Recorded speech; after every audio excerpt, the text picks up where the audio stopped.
আজকে আমি একটা সবজি একটু ভিন্নভাবে রান্না করব, তো দেখতে পুরো ভিডিওর সাথেই থাকুন। বলেন তো আপনাদের আঞ্চলিক ভাষায় এটা কি বলে? আমরা তো কাঞ্জাল বলি। এখানে কাঞ্জালের ডাউল দিয়েছি, ডাউলটা আমি আধা ঘন্টা ভিজিয়ে রাখবো। আর এইখানে দিয়েছি কড়াইয়ে তেল, তেল দিয়ে সুন্দর করে এইখানে দেব রসুন পেঁয়াজ, পেঁয়াজ আর রসুন সুন্দর করে একটু ব্রাউন কালার করে ভাজি করে নেব। আর আমি ওপাশে কাঞ্জালটা কেটে ধুয়ে পরিষ্কার করে নিয়েছি। এই তো আমার পেস্টটা ব্রাউন কালার হয়ে গেছে। আমি এখানে দিয়ে দেব গোটা জিরে, আর দিয়ে দিয়েছি শুকনো মরিচ, দিয়ে সুন্দর করে আবার একটু জিরাটা ভাজি করে নেব।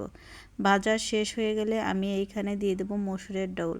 আগে থেকে আমি মসুরের ডাউল ভিজিয়ে রেখেছিলাম, আর মসুরের ডাউলের মধ্যে আমি সকল মশলাগুলো অ্যাড করে দিয়েছি। দিয়েছি হলুদের গুঁড়ি, মরিচের গুঁড়ি, আর দিয়েছি লবণ, আর দিয়েছি রসুন বাটা, জিরে বাটা, দিয়ে সুন্দর করে আমি একটু কষিয়ে নেব। আর এখানে আমি একটা আলু দিয়েছি, আলুটা কিউব কিউব করে কেটে নিয়েছি, দিয়ে আমি এইটা একটু কষিয়ে নেব। ডাউলটা যেহেতু একটু শক্ত, এই জন্য ডাউলটা আমি একটু পানি দিয়ে সুন্দর করে কষিয়ে নেব, যাতে যেন ডাউলটা হাফ সিদ্ধ হয়ে যায়। এই তো ডাউলটা আমার এরকম পর্যায়ে হয়ে গেলে আমি এখানে কাঞ্জাল দিয়ে দেব। কাঞ্জাল দিয়ে আমি সুন্দর করে আবার একটু কষিয়ে নেব, এরকম সুন্দর করে মিশিয়ে নিয়ে, তাহলে মশলাটা সুন্দর করে মিশিয়ে যাবে। আর এরকম সবজি কে কে খেয়েছেন আর কে কে পছন্দ করেন অবশ্যই কিন্তু কমেন্টে জানাবেন।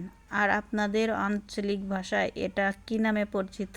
আমরা তো কাঞ্জাল বলি, আপনারা কে কি নামে চেনেন অবশ্যই একটু কমেন্টে জানিয়ে দেবেন। কারণ এক এক জায়গার আঞ্চলিক ভাষা এক এক রকম, এক একটা জিনিসের নাম এক এক সময় অনেক ক্ষেত্রে মিলও থাকে, আবার অনেক ক্ষেত্রে ভিন্নও হয়।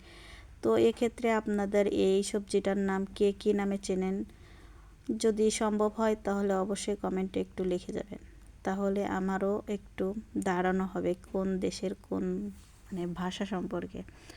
তো কাঞ্জাল কিন্তু আমাদের শরীরের জন্য অনেক উপকার, বিশেষ করে পেটে হজম শক্তির বিশেষ করে বেশি কাজ করে।